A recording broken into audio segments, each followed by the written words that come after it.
Ration కార్డులు ఇక రెండు విధాల్లో అంటే బీపీఎల్ మరియు ఏపీఎల్లో వస్తాయి. ఏప్రిల్ 1వ తేదీ నుంచి కొత్త రేషన్ కార్డు జారీ ప్రక్రియ.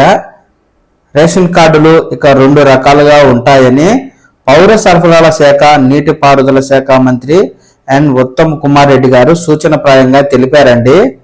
దారిద్ర్య రేఖ దిగువన ఉన్నవారికి బీపీఎల్ కార్డు ఇస్తామని, అదే దారిద్ర్య రేఖకు ఎగువన ఉన్నవారికి ఏపీఎల్ కార్డులు ఇచ్చే ఆలోచన ఉన్నట్లు పేర్కొన్నారు.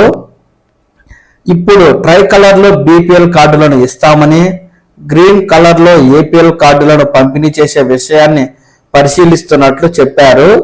అసెంబ్లీలో విలేకరులతో ఇష్టాగోష్ఠిగా మాట్లాడుతూ మంత్రి గారు పేర్కొన్న విధంగా రాష్ట్రంలో 2.8 కోట్ల మంది రేషన్ కార్డుదారుల లబ్ధిదారులుగా ఉండగా అర్హులందరికీ రాష్ట్ర ప్రభుత్వం రేషన్ కార్డులు ఇస్తుందని, కార్డుల తయారీ సంస్థ ఎంపిక కోసం టెండర్లు పిలిచామని, ఆ ప్రక్రియ ఈ నెలాఖరులోగా అయిపోతుందని, కొత్త రేషన్ కార్డు జారీ ఏప్రిల్లో ఉండొచ్చని, కొత్త వారితో పాటు ఇప్పటికే కార్డులు ఉన్నవారికి స్మార్ట్ కార్డులు జారీ చేస్తున్నామని, గతంలో పింక్ కార్డులు ఉన్నవారికి గ్రీన్ కార్డులు, తెల్ల కార్డు ఉన్నవారికి ట్రై కలర్ కార్డులు వస్తాయన్నారు. ఈ విధంగా మీ సేవ, ప్రజాపాలన, గ్రామ సభల్లో దరఖాస్తు చేసుకున్న కొత్త రేషన్ కార్డులను వెరిఫికేషన్ చేస్తూ ఉన్న ప్రభుత్వం ఈ నెలాఖరులోగా వెరిఫికేషన్ ప్రక్రియ పూర్తి చేసి అర్హుల జాబితా విడుదల చేసి ఇకపై రేషన్ కార్డులను బీపీఎల్,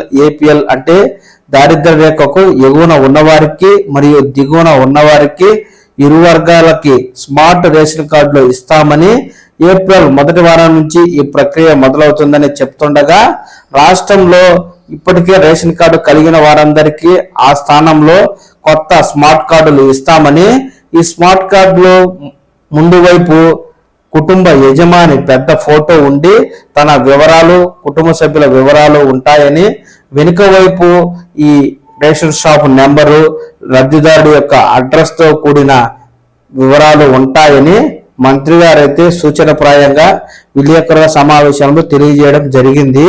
ఈ నేపథ్యంలో కొత్త రేషన్ కార్డు జారీ ప్రక్రియ ఏప్రిల్ నెల నుంచి ఉంటుందని మంత్రి గారైతే స్పష్టం చేయడం జరిగింది.